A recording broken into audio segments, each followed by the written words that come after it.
आपके बच्चों के स्कूल बंद कर दिए जाएंगे।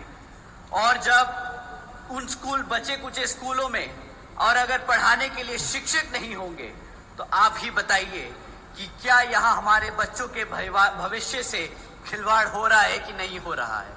आप ही बताइए, अगर इस तरह सरकार चलती रही तो क्या वो आपके बच्चों के भविष्य से खिलवाड़ कर रहे हैं या नहीं।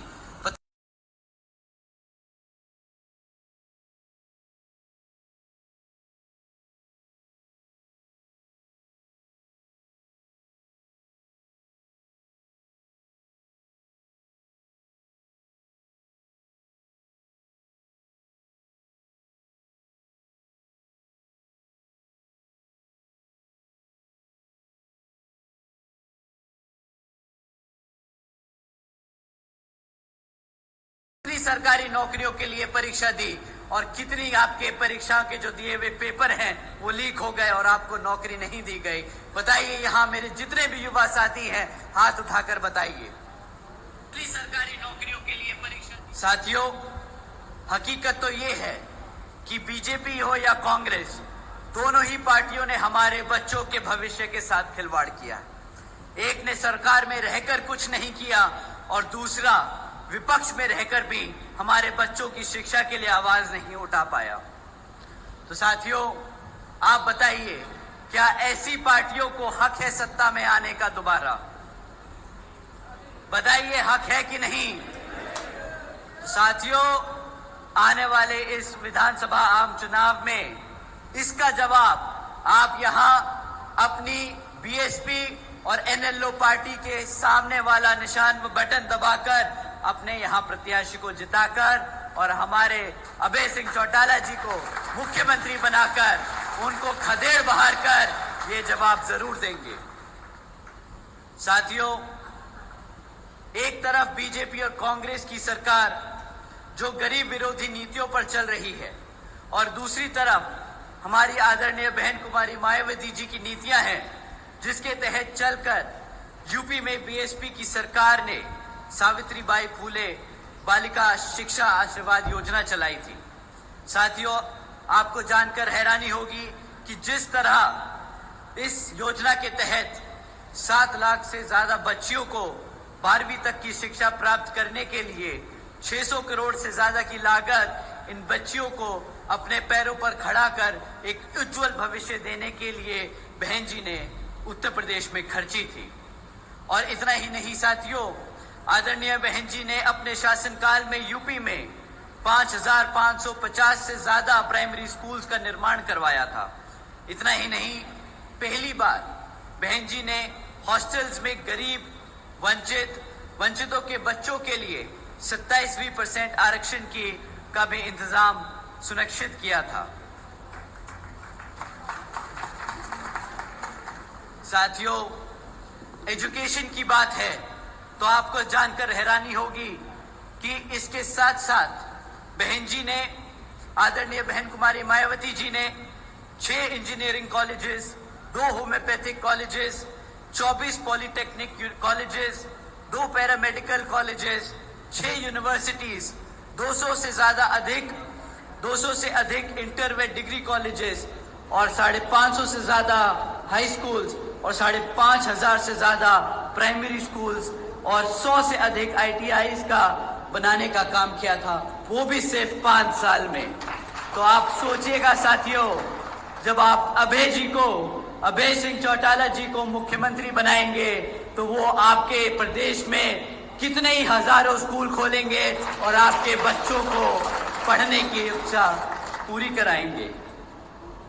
साथियों, ये लिस्ट बहुत लंबी है कि कभी कभी सोचकर मुझे हैरानी होती है कि सिर्फ 5 साल में कोई इतना काम कैसे कर सकता है। लेकिन साथियों, अगर अपने समाज के लिए, अपने लोगों के लिए काम करना कोई चाहे तो असंभव काम भी संभव हो जाता है। परंतु जैसा कि आप जानते हैं, यहाँ बीजेपी और कांग्रेस की सरकार रही है, उन्होंने कितने दिल से यहाँ पर आपके बच्चों के प्राइमरी स्कूल्स, कॉलेजेस, यूनिवर्सिटीज बंद करने का काम किया है। तो उनकी असलियत, उनकी मंशा आप सब लोग समझते हैं। परंतु साथियों, बीजेपी की सरकार ने पिछले 10 साल में यहाँ पर हमारे बच्चों के रोजगार के लिए भी कुछ ज्यादा काम नहीं किया है। आपको जानकर हैरानी होगी कि आज हरियाणा में 40% युवा बेरोजगार घूम रहा है। इतना ही नहीं साथियों, पिछले 10 साल में सरकार में लगातार होने के 10 साल सरकार में होने के लगातार बाद भी आज 2 लाख से ज्यादा सरकारी नौकरियों के पद खाली पड़े हैं।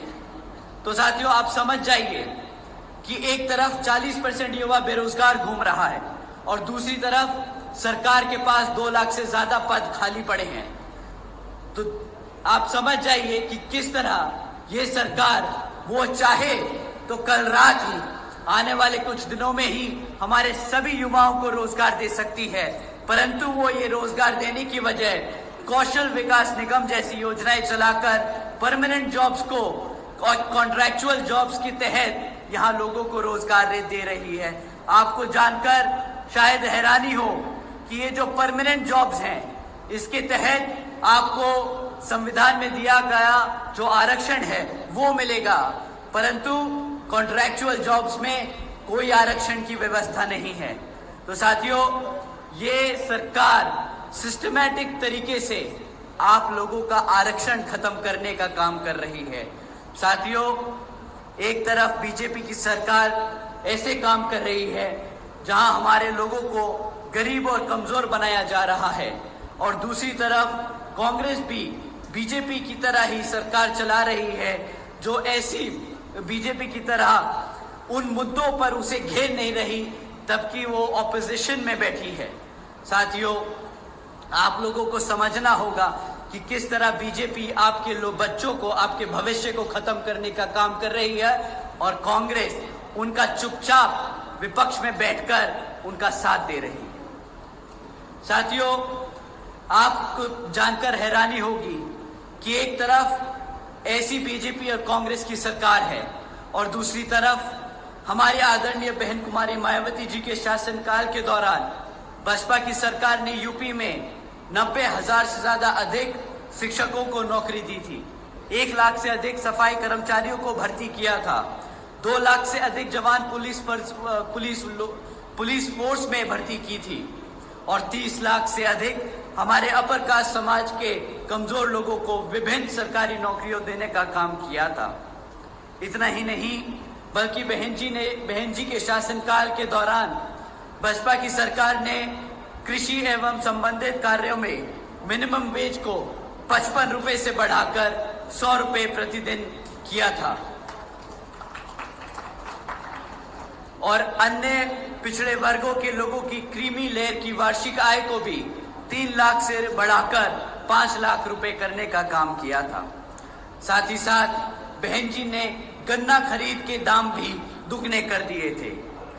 साथियों, उसी तरह जब आप अभय जी को यहाँ पर मुख्यमंत्री बनाने का काम करेंगे तो उसी तरह यहाँ पर भी आपकी फसल का सही दाम दिलाने का हमारे मुख्यमंत्री जी आप लोगों का पूरा काम करेंगे। साथियों, महंगाई पे मैं आप लोगों को क्या ही बोलूं।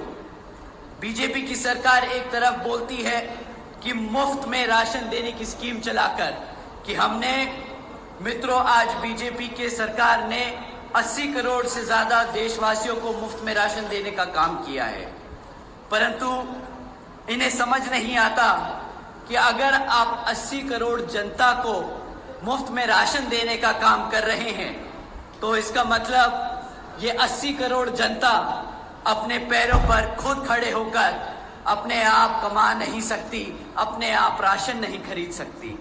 तो साथियों, जो सरकार आपके समाज को, आपके भविष्य को इस कदर खोखला कर दे कि वो अपने घर में खुद ही राशन खरीद कर अपने माँ बाप को ना खिला सके, तो क्या ऐसी सरकार को आप चाहेंगे कि वो सत्ता में बनी रहे या नहीं? तो साथियों, समय आ गया है ऐसी सरकार को सत्ता से उखाड़ फेंक यहाँ पर अभय सिंह चौटाला जी को मुख्यमंत्री बनाकर अपने भविष्य को सुरक्षित करने का।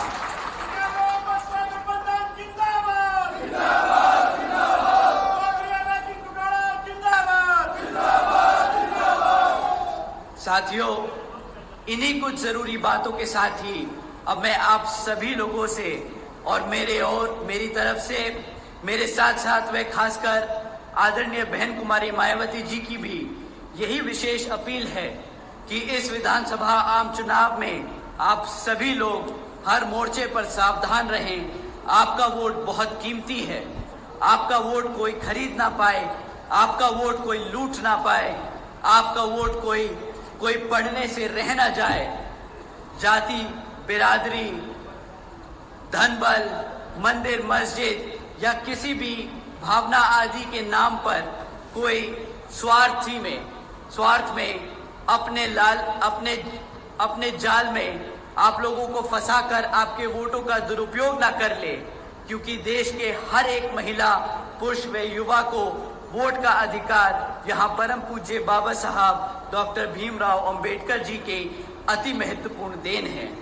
और मैं आप सभी से ये भी खास अपील करता हूँ कि आपके यहाँ जिन क्षेत्र में बीएसपी और एनएलओ के विधानसभा उम्मीदवार चुनाव लड़ रहे हैं, तो उन्हें आप लोग वोटिंग मशीन पर बीएसपी का हाथी चुनाव चिन्ह और एनएलओ का चश्मे का चुनाव चिन्ह के सामने वाला बटन दबाकर भारी वोटों से यहाँ जरूर जिताने का काम करें।